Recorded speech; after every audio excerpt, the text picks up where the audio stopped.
Hello friends, welcome to my YouTube channel law and orders में। Friends, यदि अभी तक आप लोगों ने मेरे चैनल को सब्सक्राइब नहीं किया है तो सब्सक्राइब कर लीजिए। मेरी वीडियो को शेयर भी करिए क्योंकि मैं ऐसी जानकारी आप सबके लिए लाता रहता हूं।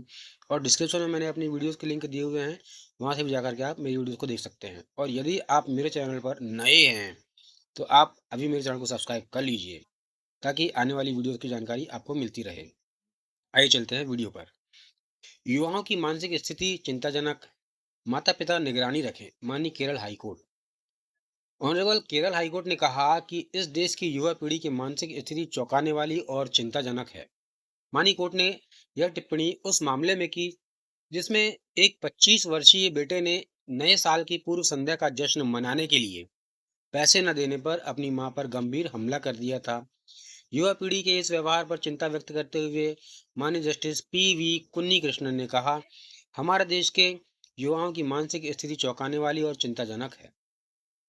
नए साल का जश्न मनाने के लिए पैसे न देने पर याचिकाकर्ता ने अपनी ही मां पर हमला कर गंभीर चोट पहुंचाई। मानी कोर्ट ने कहा कि युवा पीढ़ी को दोष देने से कोई लाभ नहीं होगा, बल्कि समाज और माता पिता को यह सुनिश्चित करना चाहिए कि वे लोगों के साथ अच्छे संबंध बनाएं, अच्छे व्यवहार रखें। मानी कोर्ट ने कहा, युवा पीढ़ी को दोष देने से कोई लाभ नहीं है। समाज और माता पिता को उन पर करीबी नज़र रखनी चाहिए और यह देखना चाहिए कि उनके संबंध अच्छे लोगों के साथ हों। मानी न्यायालय ने उसकी जमानत याचिका तभी स्वीकार की जब मां ने एक हलफनामा दायर कर यह कहा कि उसे अपने बेटे की रिहाई पर कोई आपत्ति नहीं है। हलफनामे में मां ने यह व्यक्त किया कि कोई भी मां अपने बेटे को जेल में नहीं देख सकती। माननीय न्यायालय ने यह टिप्पणी की कि याचिकाकर्ता को हिरासत में रखने से उसकी मां का आघात और बढ़ेगा। आगे माननीय न्यायालय ने यह कहा कि अदालत मजबूरी में बेटे को जमानत देने के लिए बाध्य है। माननीय न्यायालय ने कहा, मुझे यकीन है कि उसकी मां के शरीर के घाव अभी तक ठीक नहीं हुए होंगे, लेकिन बेटे के प्रति उसका प्रेम इन घावों से बढ़कर है। मां को होने वाले आघात और उसकी पीड़ा को देखते हुए मैं मजबूर होकर याचिकाकर्ता को जमानत दे रहा हूँ। एक मां का अपने बेटे के प्रति प्रेम गुलाब की तरह होता है, जो हमेशा खिला रहता है।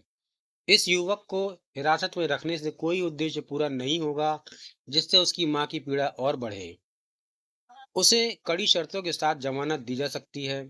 माननीय न्यायालय ने याचिकाकर्ता को जमानत देते समय कड़ी शर्तें लगाई। माननीय न्यायालय ने कहा कि यदि याचिकाकर्ता का बेटा किसी आपराधिक गतिविधि में संलिप्त होता है, तो उसकी मां संबंधित क्षेत्र के पुलिस थाने में शिकायत दर्ज करा सकती है। कोर्ट ने यह भी कहा कि पुलिस को यदि ऐसी कोई शिकायत मिलती है तो वे संबंधित न्यायालय में याचिकाकर्ता की जमानत रद्द करने के लिए आवेदन कर सकते हैं। तो ये था बहुत ही महत्वपूर्ण वीडियो फ्रेंड्स, जिसकी जानकारी आप सबको होना चाहिए। एक माँ के हलफनामे से मजबूर होकर माननीय न्यायालय ने उसके बेटे को जमानत दी। माँ ने अपने हलफनामे में ये कहा था कि उसके बेटे की रिहाई के लिए उसे कोई आपत्ति नहीं है और वह अपने बेटे को जेल में नहीं देख सकती। इस बात से मजबूर होकर माननीय न्यायालय ने उसके बेटे को जमानत का लाभ दिया। ये था बहुत ही महत्वपूर्ण वीडियो फ्रेंड्स। मेरे चैनल को सब्सक्राइब करिए, वीडियो को शेयर भी करिए और डिस्क्रिप्शन में मैंने अपनी वीडियोज़ के लिंक दिए हुए हैं, तो वहाँ से भी जाकर के आप मेरी वीडियोज़ को देख सकते हैं। धन्यवाद।